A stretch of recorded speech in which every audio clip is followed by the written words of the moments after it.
My neighbor is crazy. 10 years ago, when I had just gotten married, we built a house in a local city. My husband's commute to work would be a little longer, but we moved because we wanted to have children in the future and a dog, which we had wanted to have since we were children. It was truly my dream home. The area surrounding the house was a quiet residential area, and when I went to greet the residents, I had the impression that many of them were elderly. Some people seemed to be a little troublesome, but the neighborhood association president who lived next door to us said, "If you have any problems or trouble, please let us know." We were able to move in with peace of mind. The neighborhood association president was still young, about 40 years old, but he lived with his disabled son and run his own business from home. He said that he was selected as the neighborhood association president because there were many elderly people around there. The other neighbor was quite elderly, but this person was a very stubborn old lady, and after about 3 days of moving in, things got troublesome right away. The old lady and I each had our own fence, but as if her own fence wasn't enough, she even started putting flower pots on our fence. I asked my husband about it, but he said, "Well, it's just something the old lady does, and it doesn't really bother us that much, so why don't you just leave it alone?" He seemed to be indifferent. So we left the flower pots alone for a while, but they were frequently dropped on our property, perhaps by the lady's cat. I thought it was indeed disgusting, so I decided to tell something to her when I saw her during the day. I said, "Excuse me, but it seems that your flower pot has been placed on our fence. I'm sorry, but can you please stop putting your flower pots on our fence, because it seems that your cat knocks them over?" Then the lady told me, "I don't know. That's not true." As I stood there, too shocked to say anything, she said, "Humph," and went inside the house. "What's the matter?" I heard a voice from behind me, and when I looked, I saw the neighborhood association president in front of the gate. I explained to him what had happened. "Oh, I see. She's a difficult person. Don't worry, I'll make sure to tell her." When I went outside the next day to throw out the trash, all the flower pots on the fence had been removed. I immediately went to thank the neighborhood association president. He said, No, it's no big deal. Please feel free to contact me again if you need anything else." I thought to myself, what a dependable neighbor. When I returned home, the old lady was in front of her house, and I said hello to her. She said, "Humph," and went inside the house. I thought, I'm feeling a little awkward. Well, maybe we'll reconcile in time. But then, about a week later, something that looked like dog feces was left in front of my house. Frankly, I was really fed up with this. Every morning when I woke up and went outside, there was feces left in front of my house. I was convinced it was the lady because she had a dog, but I couldn't tell her directly because I had no proof, and as I was talking to my husband again, the intercom rang.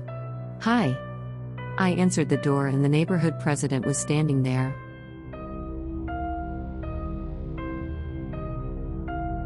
As a matter of fact, according to his story, the old woman was hovering in front of our house when he went out for an early morning jog.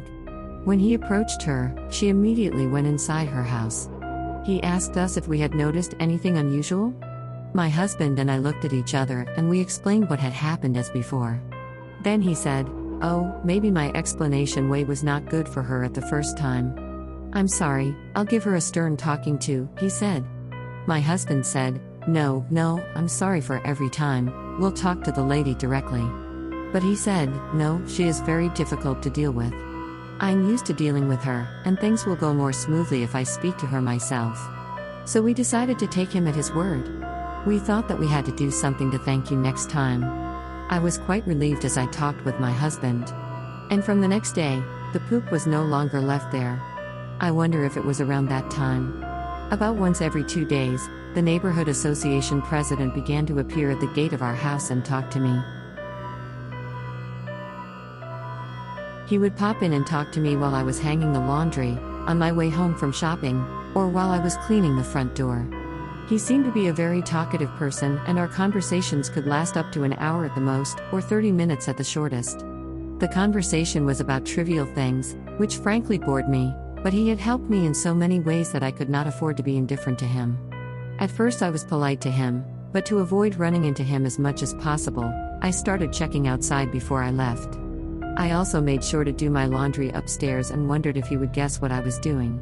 After about 3 months of living like this, the intercom rang. "I need to talk to you about something." It was the neighborhood association president. When I opened the door, he and his son were standing there. "I'm sorry to bother you out of the blue, but I have to go to a meeting for work, and I need you to take care of my son for a couple of hours."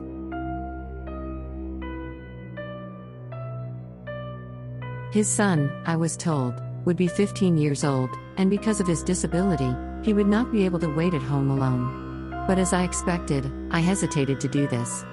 "I was sorry, but if anything should happen to him, I don't think I can handle it," I said softly. "Don't worry. He is happy just to be allowed to watch TV and stay in the living room. If you need anything, just call me right away."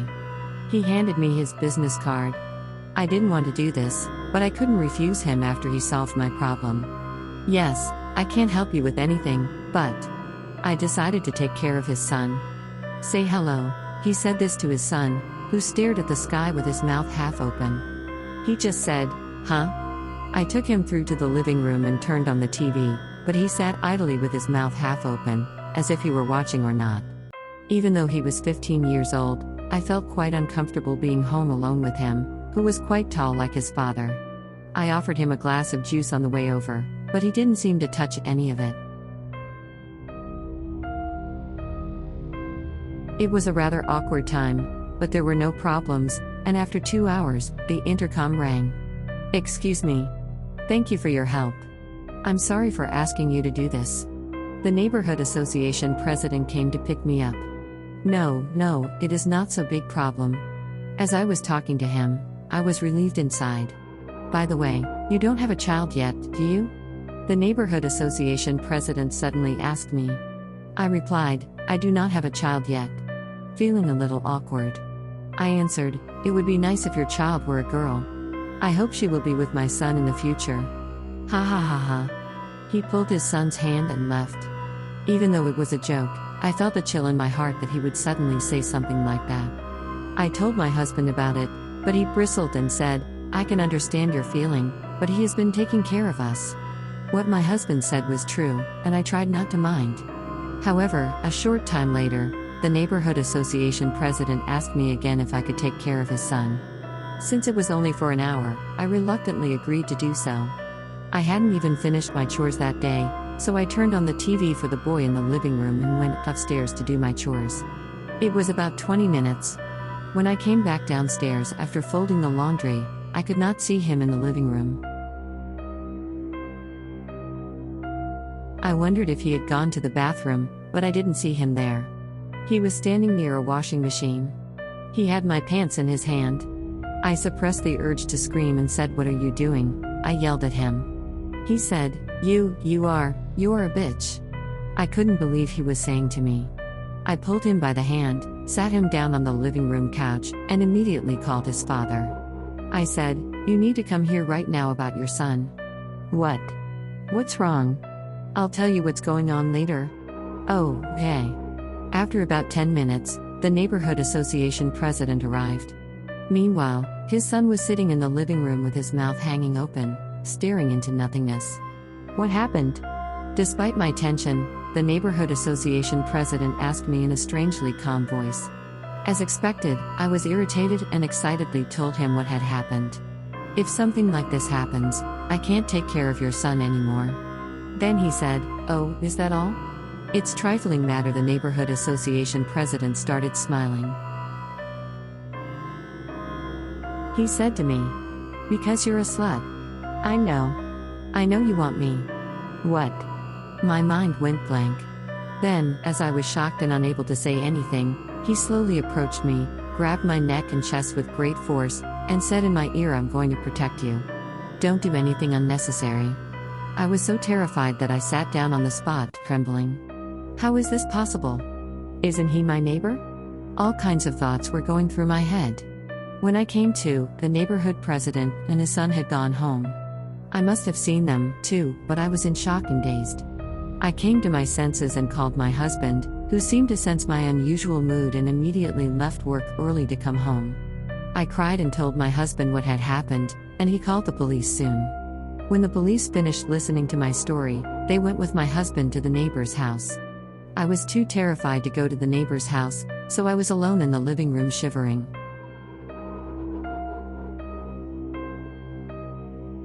After about an hour, the police and my husband returned to the house.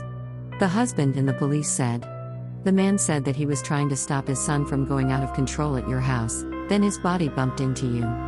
It was totally unintentional, and he never said anything hurtful. He thinks you panicked and misunderstood. He said he is very sorry." In addition, Tai said that he apologized flatly the whole time. I was aghast and said, "Absolutely not. He is lying." My husband, who knows my character, believed my claim, but the police said, "Well, you are in an agitated state right now, and I don't see any trauma to you. The other party is also very remorseful, so would it be all right if we talk again at a later date?" And they left that day. My husband said, "There is nothing more I can say to the police, so I will talk to our company's lawyer tomorrow. You can stay at home for a while, and you don't have to go anywhere." I thought I would stay at home for a while, and if I couldn't stand it, I would go back to my parents' house. The next day, I saw my husband off and turned on the TV in the living room to watch a movie as a distraction. I think it was just before noon. I thought I was a little hungry, so I went to the kitchen to cook something. Ding dong. The intercom rang. I was so surprised that I thought my heart would burst out of my mouth. Even if it wasn't my neighbor, I didn't feel like answering the door, so I decided to ignore the sound. And then, ding dong, ding dong, ding dong, ding dong. Would a normal person ring the intercom like this?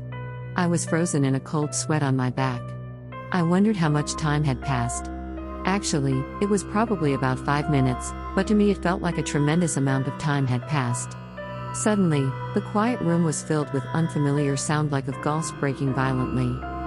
I looked from the kitchen to the living room, where I heard the sound, and saw the glass door to the garden had been broken, through which the neighborhood association president and his son had entered the living room. Around his son's neck was a belt or string, which the neighborhood association president pulled like a bridle, forcing him to stand up. The neighborhood association president pulled on it like a reins, forcing him to stand up. He said, "I'm sorry about yesterday. I knew you were angry with me about that, didn't I? You know, this woman cleans up your shit every day." With each word, he lifts the reins around his son's neck. Each time he did this, his son's mouth would emit a pained burp, burp, burp, burp. I felt like I was going crazy. I froze in place, my mouth trembling. Burp, burp, burp, burp. "So today I thought I would thank you for that." As he finished these words, he lifted the reins even higher. Burp. The boy made a huge burping sound and he convulsed in agony and fainted. "I'd prefer a girl, wouldn't you?" Finally, the unspoken words came out of my mouth. "Ah.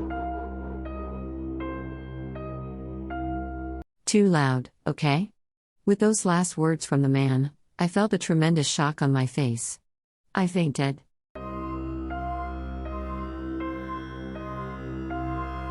The next thing I knew, I was on a hospital bed. When my husband realized I had regained consciousness, he burst into tears and apologized to me. I'm sorry. I was confused and didn't understand what was going on, but my husband explained it to me later. The police came right after I was hit that day, and the neighborhood association president was caught red-handed for assault. The person who called the police was, to my surprise, that old lady who lived next door. She had seen him ringing my intercom with the reins around her son's neck, and she immediately called the police. I later found out that the flower pots and, of course, the poops were not the work of the woman.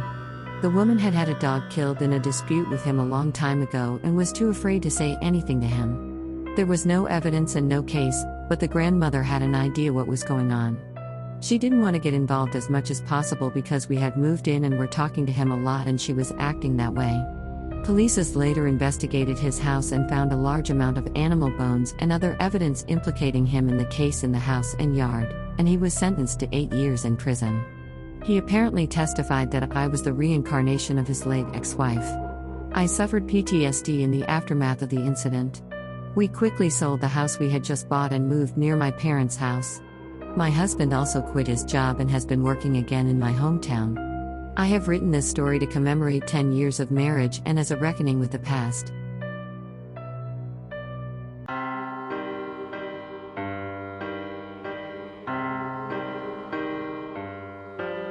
Hello, my name is Sadako. Does your town have a neighborhood association president? In Japan, every town has someone in such a position. It is a person who organizes town meetings and is in charge of events. We could say that this is a custom because of the importance of community ties.